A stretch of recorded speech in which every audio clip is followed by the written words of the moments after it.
Okey, kita tengok soalan 9, page 36 untuk practice module ya. Ada student tanya. Jadi soalan dia kata a photon of light with wavelength ini panjang dia. Okey, kalau kamu tengok panjang dia ni dalam unit nanometer. Jadi nanometer ni biasanya kita kena convert dia whatever length of wavelength kan, biasanya kita akan tukar dia jadi meter lah sebab Rydberg constant tu dia menggunakan meter unit ya, dia punya tu ya. Jadi dia kalau nano tu maksudnya 434 kali 10 negatif 9 meter. Ini nano. Nano adalah 10 kuasa negatif 9 ya. Jadi 434 nanometer dia sama dengan 434 kali 10 negatif 9 meter. Okey, nano itu adalah 10 kuasa negatif 9. Okey, dalam chapter ni banyak menggunakan nanometer lah. Dia sangat pendek sangat sangat kecil dia punya wavelength ya. Jadi dia kata visible light. Visible light maksudnya dia punya ground state dia 2. Maksudnya dia jatuh, dia punya final tu, end final dia adalah 2 ya. Ini end final. Okey, end final. Okey, end final dia adalah 2. Sebab dia kata visible light ya. Kalau dia kata visible light ni sama dengan Balmer series lah. Kan, iaitu N sama dengan 2. Kalau dia kata Lyman series ataupun ultraviolet, kalau ultraviolet dia N final dia 1. Okey. Kalau infrared sama ada 3, 4 atau 5 lah, dia akan bagi tahulah. Okey. Kalau UV light dia N sama dengan 1, N final dia. Kalau dia punya visible N sama dengan 2 ya. So soalan ni dia bagi dia bagi maklumat wavelength, dia bagi maklumat visible dan juga wavelength dia dalam nanometer tukar jadi meter ya. Jadi soalan ni dia kata state the name of emission. Jadi siri itu maksudnya wavelength yang dihasilkan itu adalah satu siri garis yang dihasilkan daripada elektron yang jatuh daripada level 3, 4, 5, 6 infinity sampailah infinity ke level 2 ya. Iaitu Balmer series. Okey, so Balmer series ya. Boleh.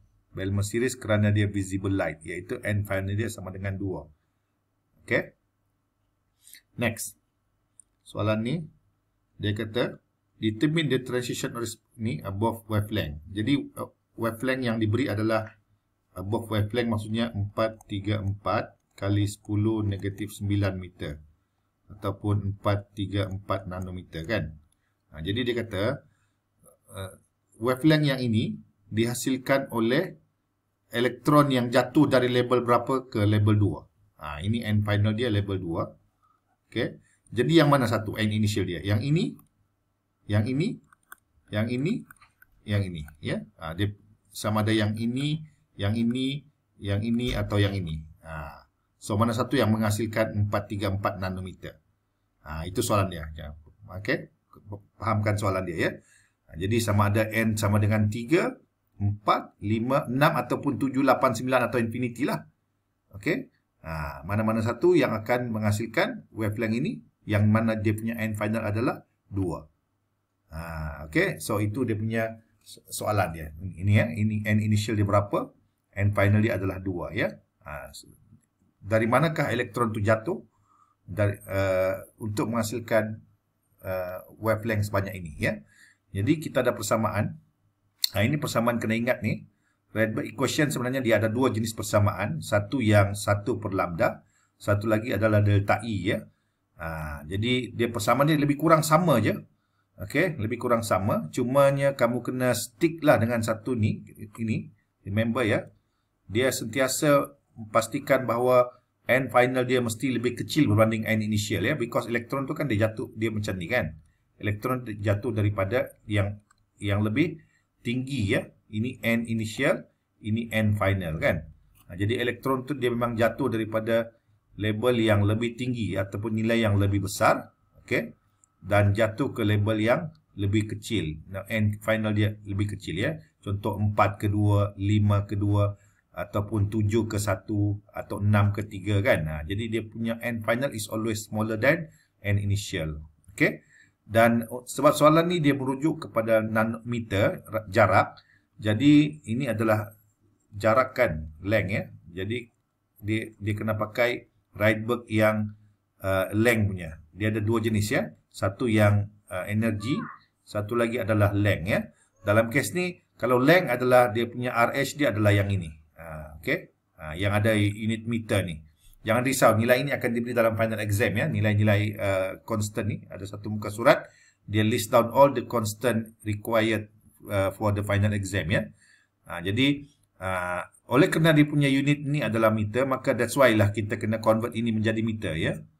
Jadi nanometer tak boleh, nanti unit dia tak sama dengan ni. Tak boleh cancel out. Jadi kena kali 10 negatif 9 to make sure that the unit of wavelength is meter ya. Lepas tu formula dia n final tolak n initial ni. N final dia 2, initial ya. So ini yang disuruh kira. Okey, jadi n1 dia adalah ataupun n initial dia adalah 5 ya. Kamu rearrange this equation, dia akan dapat 5. Maksudnya elektron ni yang menghasilkan 434 nanometer ni dihasilkan oleh elektron yang jatuh daripada level 5 ke level 2. Okey. Ini sama dengan level 5 jatuh ke level 2 menghasilkan foton ya. Foton ataupun wavelength. Ini foton kan dalam kuis bagi tahu dia adalah lambda itulah ataupun dia punya sinaran lah. Cahaya ya, light ya, sama. Light ini ada panjang gelombang dia ya. Okey. Senang kan? Cuma formula dia lah kena hafal ya. Seterusnya soalan 3, dia kata calculate the energy. Energi ni adalah delta E ya, energi yang dihasilkan ya. So seperti yang kita telah maklumkan bahawa elektron ni kalau dia jatuh daripada yang lebih tinggi ke lebih rendah, dia akan release energi ya. Saya ada bagi tahu dalam kuliah juga itu ya. Release energy ya. Release energy. Release energy ya. Iaitu dia negative value dia. Kalau elektron tu daripada level bawah naik ke atas, dia delta positif kan. So soalan ni transition daripada 5 ke 2 ini dia adalah negatif lah. So dia suruh kira ini dia punya wavelength yang dihasilkan. Pada masa yang sama tenaga juga dibebaskan ya. Dia suruh kira tenaga ini. So dia ada dua formula. So, oleh kerana wavelength diberi, maka kita boleh guna formula ini. Formula ni pun boleh pakai ya, iaitu formula yang HC over lambda ni. Dipanggil because wavelength is given, that means you simply apply this one ya. Jadi ini nilai ni ada Planck constant. Okey. Jadi dia adalah 6 point ni semua. Lepas tu ini adalah speed of light, ini pun diberi dalam final exam. Okey. Dan ini adalah dia punya lambda lah. Dalam unit meter, maka dapat nilai ini. Okey. Untuk kes ni, dia memang tak dapat negative value.